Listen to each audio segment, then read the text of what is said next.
Hello guys, welcome back. In this video I'm going to show you how you can easily hide or unhide your posts from Facebook. Be sure to watch the video to the very end so you don't make any mistakes. And of course, do not forget to like this video and subscribe to my channel. So let's begin, and first open up Facebook app. Then right here tap at your profile picture to move on to the profile, and then just scroll down until you find your posts. You can scroll down to see all of them. They are sorted in chronological order, and let's say I want to hide that post.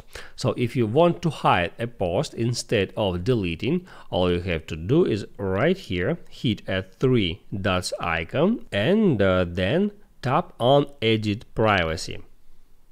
On that screen just select Only Me and hit on Done. From now, that post available just for you. Now you can write down in the comments below if you have any questions about that tutorial, and also I recommend you to check out my Facebook tutorials playlist, which you can easily find in the description. Hit the like button if you like that video, and I see you in the next one.